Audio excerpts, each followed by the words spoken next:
Hello and welcome to the Global Electronics Report. It's Friday, August 12th, and my name's Trevor Galbraith. Technovia have just released a report entitled Global SMT Placement Equipment Market 2016 to 2020.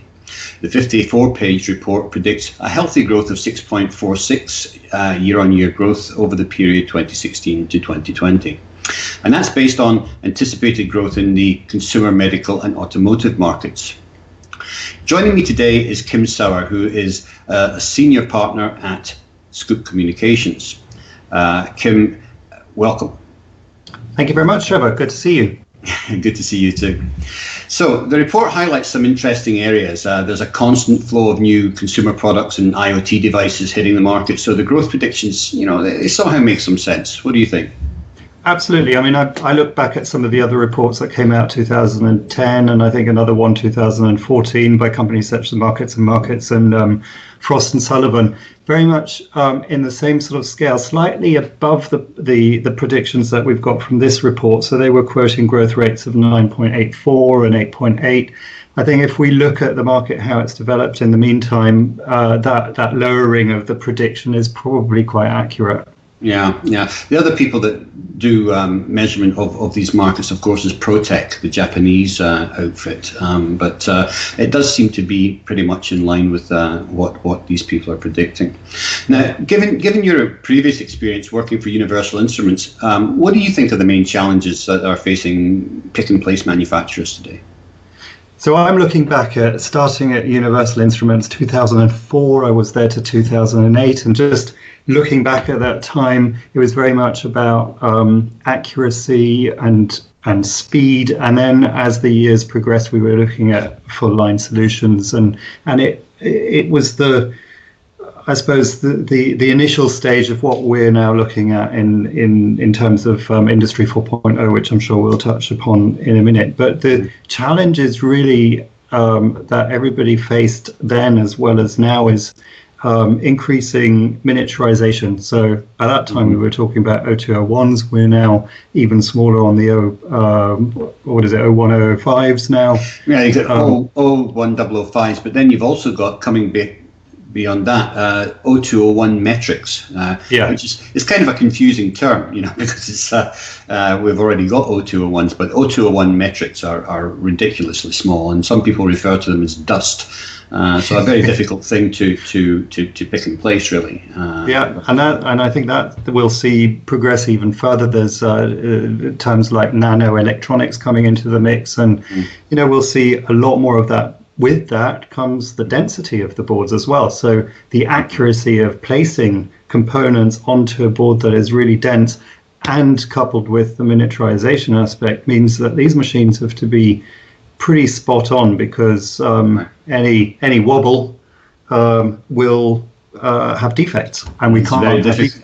Right, exactly, and it's very difficult to do, especially when you've got these turrets going at quite a rate of knots and all the torque that's involved. Another issue, of course, is the high mix environment. Today, there's much more customization of products, so therefore they're doing shorter runs, and so turnover or changeovers are basically a key factor, because you don't want downtime. Absolutely. So customization, I think, will continue. We see it in some of the consumer markets, obviously, but it's going to increase. Customers are getting used to having something that fits their unique demands, really. And I think it's creeping into all sorts of industries, including the industrial and the medical industries. It also means, I think, has an impact on the fact that products are coming to market a lot quicker. So the changeover cycle that we're experiencing now is also partly due to the fact that, there's new products coming out constantly, and they have to go to market much quicker than previously. Right, so shorter supply chains and things like that. And as you mentioned, Industry 4.0, that's a whole different topic as well. And there's different solutions out there, and it's still in its infancy. We don't have standardization on software. That whole thing has got to be played out, and that will have an effect on the medium to long-term pick-and-place market. Absolutely, and we're seeing that in conversations at all the shows we go to. I've spoken to Sean Robinson from Panasonic about what they're doing and their approach of partnerships. Obviously, we know the approach of the Smart Number One factory that ASM and their pick and place side are looking at, and their center of competence, and all the developments around that. So Industry 4.0, IOM, however you want to term it, there's a lot happening there, and it's very exciting actually watching those partnerships and that communication between machines and the environment beyond the machines. It's changing the whole landscape, really. It's changing the landscape, absolutely. But standardization and that common language is what's missing at the moment. Right. Now, going back to the report, it also highlights such practices as the dumping of second user machines in India, for example. This is a practice, as you know, has been going on for years. Typically, all the old machines from China end up, finding a home in India. But is this likely to change as India rises to become a more progressive electronics manufacturing nation? I personally think it will. At the moment, the progression to me is the volume manufacturing, obviously, that we know is taking place in China is becoming a lot more sophisticated. They're actually becoming very aware of what's going on, Industry 4.0, in the ways of Industry 4.0. So they're becoming a manufacturing nation in their own right and developing really good tools. Natural progression of that is because of higher labor costs out there, etc. A lot of people are now looking at the lower labor areas, such as India, where they're going to be producing existing products to existing standards that they need. So I do find it's logical, therefore, that a lot of those second-hand machines are going to those areas. But as the customization, as the miniaturization and all those challenges become relevant to those markets, they're going to have the next generation machines out there as well. So I think as they rise and become a manufacturing powerhouse, they will need new machines, and those refurbished machines will go to the next developing manufacturing market. I actually think it will stimulate a huge rise, and maybe even a bigger rise than predicted, in pick and place, because as you say, these old machines are going to become redundant. And one of the things that does characterize the pick and place environment is that you can go into a lot of these factories and you see old universal through-hole machines that have been there for 30 years. But these things in the new environment are going to be redundant. So I do think there's going to be quite a bit of change.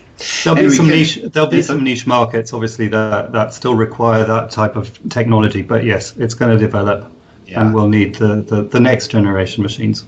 I agree. Kim, I want to thank you for joining us today. It was an interesting debate, and it's going to go on for many months to come. Thank you for joining us.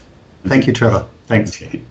The description does also contain some anomalies, including the listing of companies such as the Allen Organ Company and ESI and Co Young as prominent vendors of pick and place equipment. I'm not quite sure where it's going with that. However, we did speak to the publishers of the report, and we're hoping to bring you an in-depth interview with the author of the report at Productronica in India next month. Making the M&A news this week was the acquisition of Demandcaster by Plex Systems, the Tier 1 contract manufacturer. I spoke with Jim Shepherd, VP of Strategy at Plex, and asked him about the history of their relationship with Demandcaster. Jim, congratulations on your acquisition. And thank you very much. Thank you for joining us today. Perhaps you can start by telling us a little bit about Plex's relationship with Demandcaster. Is this a product that you're currently using in your factories, or is this something that you're going to integrate? No, this is we signed a partnership agreement with Demandcaster just about a year ago. We were looking for a cloud-based application that would complement our ERP and MES system in this area of supply chain planning. We found Demandcaster, thought it was a good fit, signed an agreement to resell their product along with ours. And over that year, we have built out the integration, trained our sales force, and we've been actively selling it into our existing customers as well as as a part of brand new sales. Jim. Many contract manufacturers are rushing to implement an Industry 4.0 strategy. I asked Jim where he saw DemandCaster fitting into this program. Well, it certainly is. So we have a very comprehensive ERP capability and very deep manufacturing operations and plant automation. But we really did not have a lot of strength in the area of demand planning and multi-site master scheduling and distribution planning and finished goods inventory deployment and optimization, and that whole supply chain side. Our customers were having to do with some other application, and this is so important in the world of manufacturing, given how global it is and the pace, that having that integrated view is critical to either responding to changes in demand or responding in an effective way to disruptions in supply. And so we just felt like it was a natural addition to what we already did. And because our customers operate in a global supply chain, their suppliers are spread all over the world, their customers are spread all over the world, and their plants are spread all over the world. Having all this be in the cloud and so accessible by anyone from anywhere at any time just makes perfect sense. Of course, the supply chain and inventory management is critical, but I asked him about the integration with production line software. Part of supply chain is obviously dealing with the demand side, but a huge part of what goes on in this supply chain planning application is planning planning and managing the supply end. And so having real-time access to production schedules, operational information, quality information, traceability information, being able to sense and respond to any kind of disruptions in supply, makes the whole supply chain planning piece much more responsive, and it takes out the latency that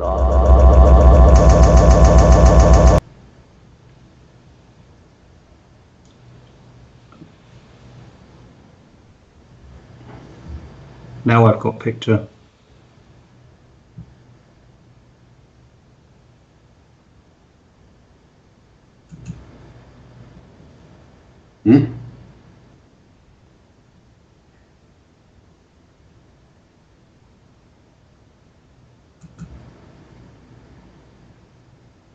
Yeah. The plan is to offer DemandCaster as an option to Plex customers and even further downstream to their customers. I asked him if this would be a tiered offering or if they would have full access to the Plex suite. Well, if they use DemandCaster with the Plex manufacturing cloud, obviously they have complete visibility into any place that Plex is deployed. But the customers that DemandCaster already has and new customers that we would sell to might very well deploy DemandCaster, and it would they can integrate it to whatever they're running in their factories. So which is these days often a mix of things.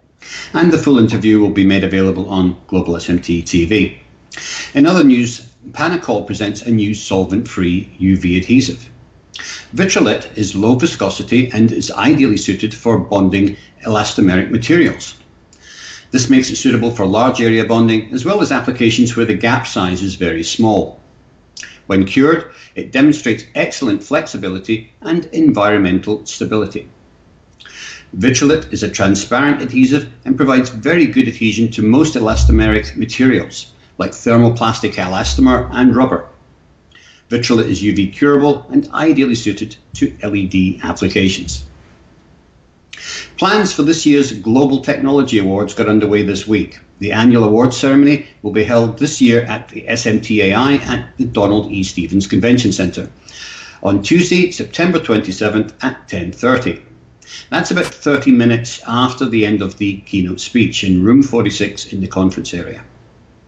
This year produced a large number of entries from around the world, representing most of the most innovative products released into the EMS industry in the last 12 months. To continue advancing next-generation electronic devices, they must fully exploit the nanoscale, where materials span just a billionth of a meter.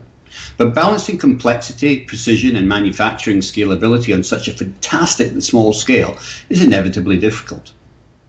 Fortunately, some nanomaterials can be coaxed into snapping themselves into desired formations, a process called self-assembly. Scientists at the US Department of Energy's Brookhaven National Laboratory have just developed a way to direct self-assembly of multiple molecular patterns within a single material, producing new nanoscale architectures. The results were published in the journal Nature Communications. This is a significant conceptual leap in self-assembly, said Brookhaven lab physicist Aaron Stein. He's the lead author on the study, of course. In the past, we were limited to single emergent patterns, but this technique breaks that barrier with relative ease. This is significant for basic research, certainly, but it could also change the way we design and manufacture electronics in the future. That's it for this week. Check back with me next week for more news from around the electronics world.